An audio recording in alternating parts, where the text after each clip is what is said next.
Inferior to Melchizedek, Hebrews 7, 9 through 10.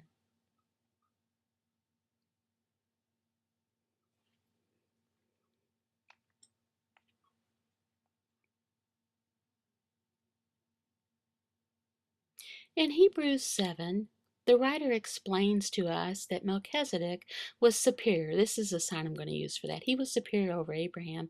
And why is that? Well, Melchizedek blessed Abraham, and secondly, Abraham gave tithes to Melchizedek.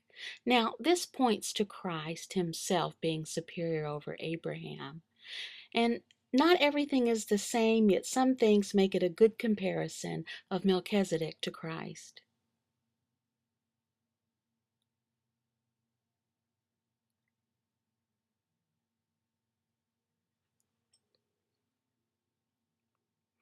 Melchizedek was superior to Abraham. He was also superior to the tribe of Levi. And we read in Hebrews 7:5, and we learn and we understand that it was commanded of the Levites by God for them to take up tithes, but it was not commanded for Melchizedek to do this. And we learn this in verse 6, that the Levites died, but did Melchizedek die? No, he lived. Melchizedek is superior to the Levites. Now we know that this is the main point. Now, there was two groups, and these two groups were priesthoods. And one of them, they did not emphasize that Melchizedek never died. The other group, these were the Levitical priests, and now they died. And Aaron was the first of the Levitical priests. And did he die? Yes, he died. Let's look at this verse.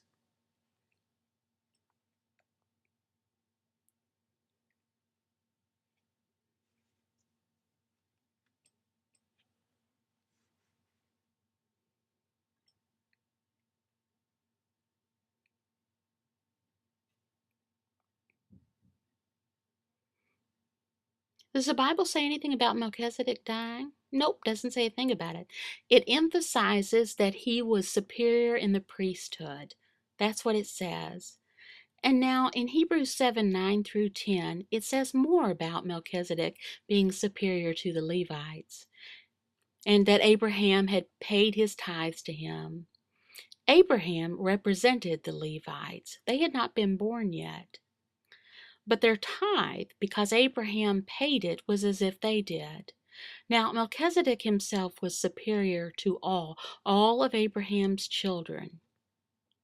Even to the Levites, he was superior to them, even to the tribe of Judah, and all that were born from it. And you know, Jesus was from the tribe of Judah, and he actually paid his tithes because Abraham paid his. So he was really paying tithes to himself. Now, did this mean when Christ did this that he was inferior? No, not at all. He was actually one of the sons of Abraham, but he was not like them. And the reason he was not is because he was actually the Lord over all. This is a type or a picture. Does it show Melchizedek opposing Jesus? No, of course not. It's not a perfect thing, perfect comparison, but it is one that's good for us to look at and to learn. Now, we have learned that Christ did pay this tithe through Abraham, and he was paying it to himself again, and this makes him our high priest. He is way above, way superior in the Levitical priesthood. In the law, there are many things that point to Christ. These are just a shadow of things.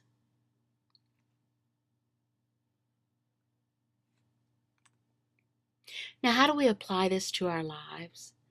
Well, some Christians, they tend to think that our salvation, that it depends on our faithfulness to obedience of the law.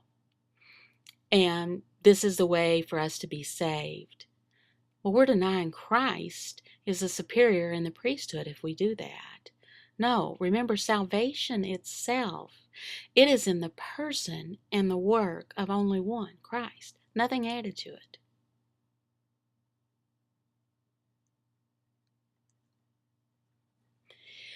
You're probably tending to think that these vlogs that are about Melchizedek and the Levites again and again, the same old thing that we're listening to, you're probably getting a little tired of it. But in the Bible, it tends to say things again and again and to emphasize details so that we can tend to be encouraged and understand and learn about things.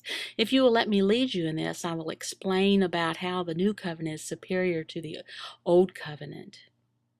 And we're going to learn about these. Are they even the the New Covenant and the Old Covenant? No. The New Covenant is superior. We're going to learn more about that later. Coram Deo.